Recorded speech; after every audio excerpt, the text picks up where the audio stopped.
So today's class we're talking about web development. So now I want to be very straight. I'm going straight to the point, right? So we don't get to beat around the bush. So before we go into web development, we have to know what coding is.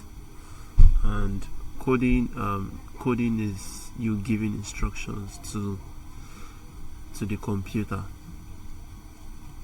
Likewise, programming, right?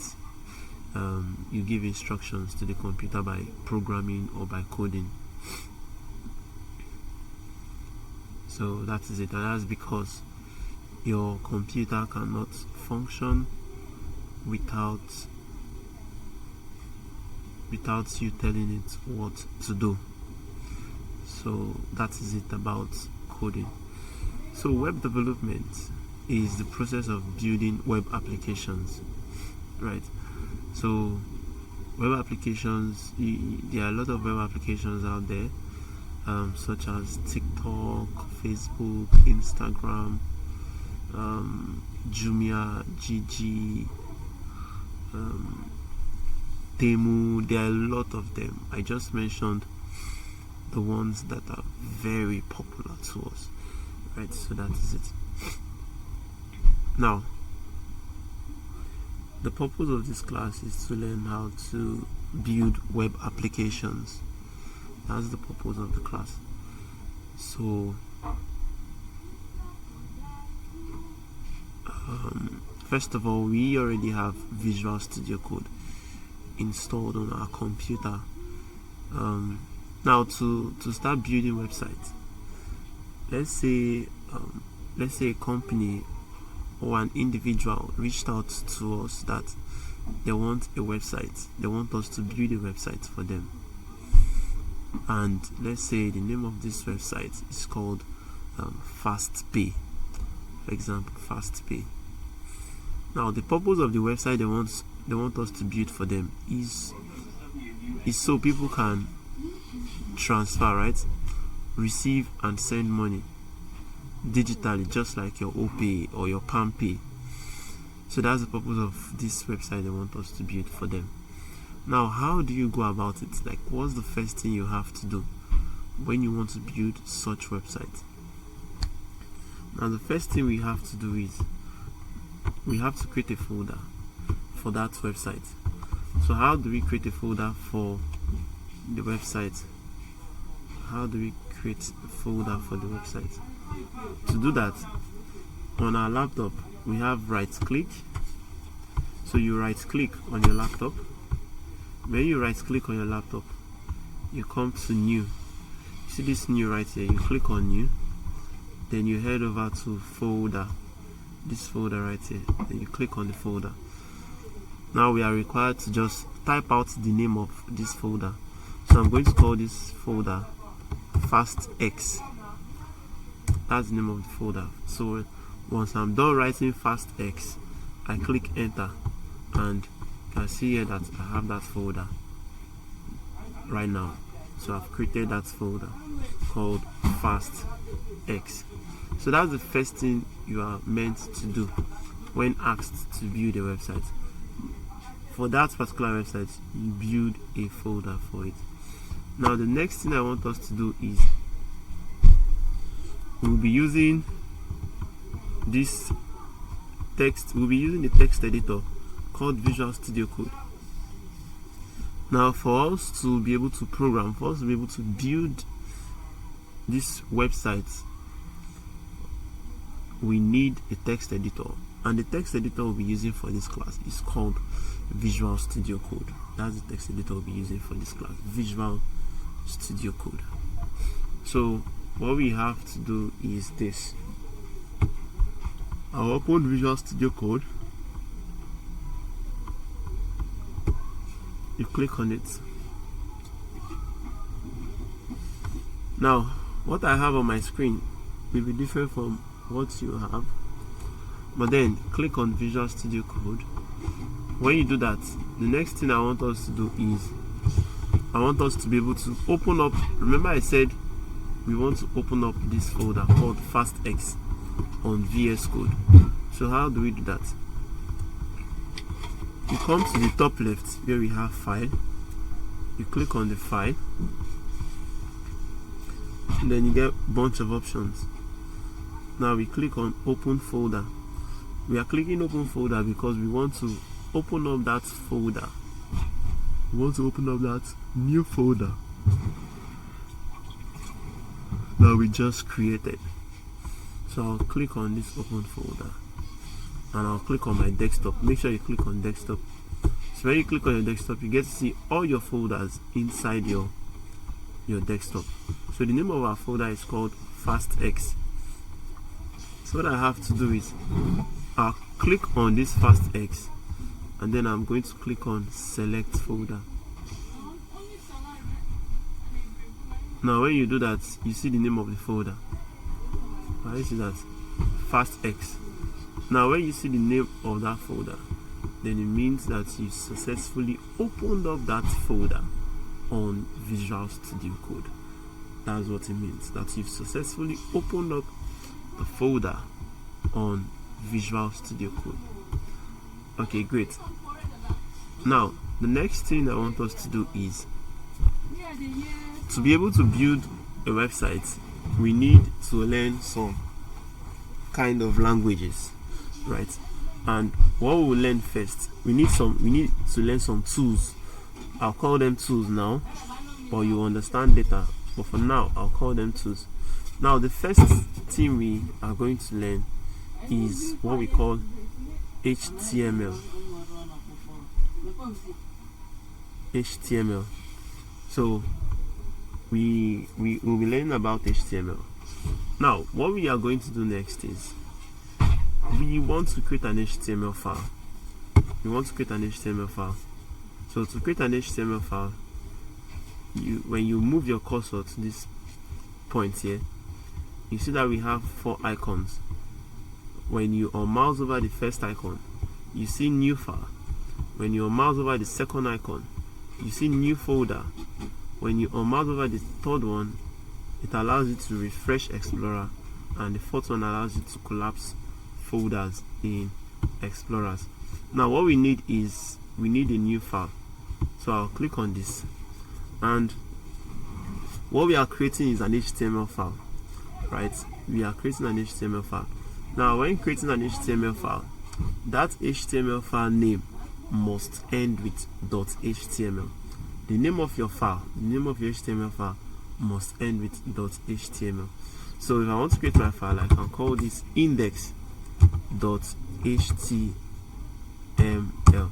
Now which also means that instead of using index, we could use carries. We could use carries.html. Carries.html. Just like that. Your name could be, your file name could be anything, but it must end with .html. And your name, your file name cannot start with a number. You can't say something like 0 carries. No, don't do that, please.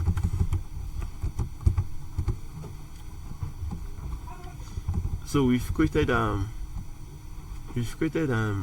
file, an HTML called carries.html. Once you do that, click enter. Now when you click enter, you notice that you have an empty space where you can start typing, right? So that is it.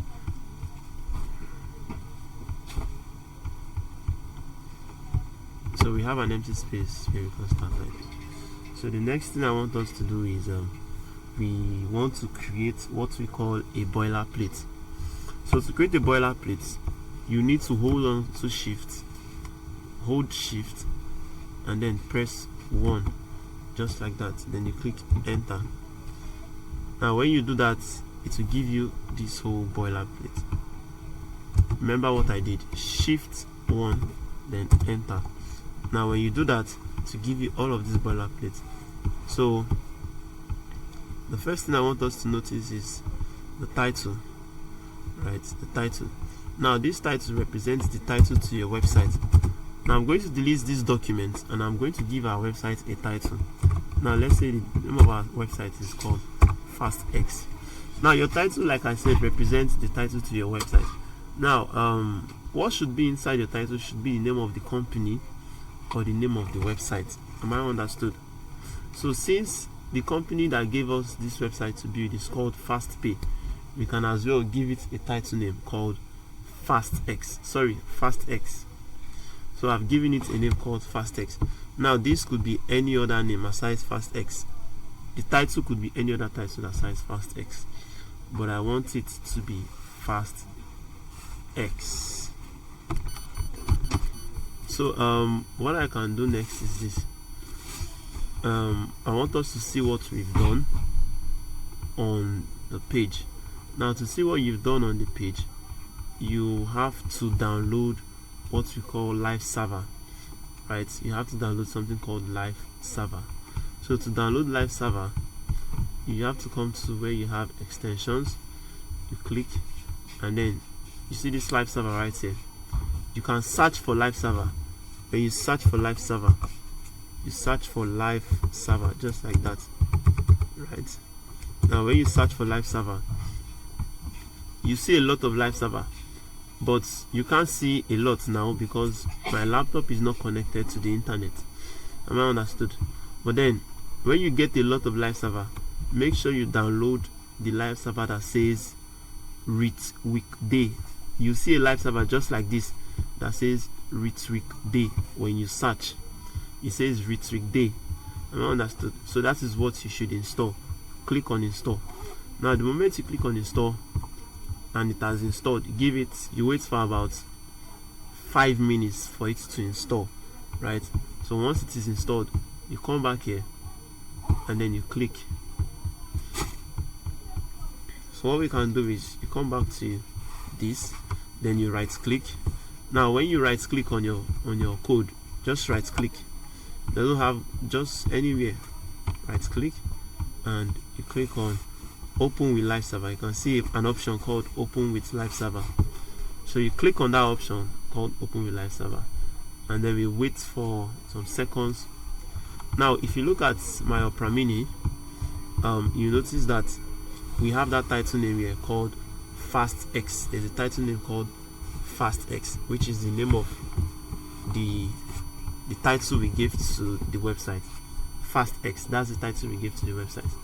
Now if you look at the body, look at this place, you notice that they are empty, right? They are blank. Now we need to put some things into it.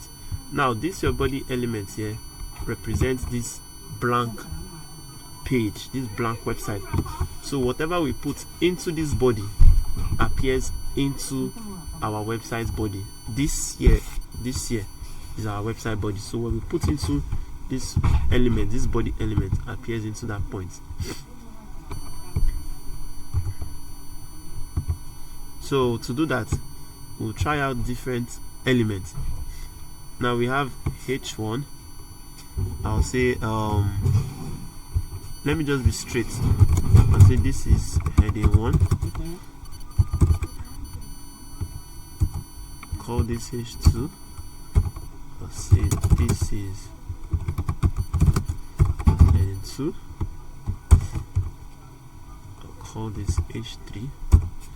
I'll say this is heading 3. I'll call this H4. I'll say this is heading 4, and H5. This is heading 5, and H6. This is heading 6. So we have H1 down to H6, right? And let me quickly show us what we have. Now if you look at our page, you notice that we have H1, we have H2, 3, 4, 5, and 6. Now what you notice about this is that H1 is the biggest of them all, right? So if you need the text that you want the text to be very big, then you need the H1 element. Now what you notice about H2 is that it is slightly smaller than H1. and H2 is bigger than H3, H3 is bigger than H4, H4 is bigger than H5, and H5 is bigger than H6. So H6 is the smallest tag of them all. So what we can do next is this. We have other elements like the U element. So whenever you want to underline a text, you make use of the U element. Can you see that it is underlined? You can say something else. You can say carries is underlined. When you check, you see carries is underlined. So whenever you want to underline a word or sentence, you wrap up that word or sentence using the U element. We also have an element called mark. So we can highlight. When you want to highlight a text or a sentence, you make use of the mark element. So these are everything that we treated in our last class. Exactly. So thank you very much.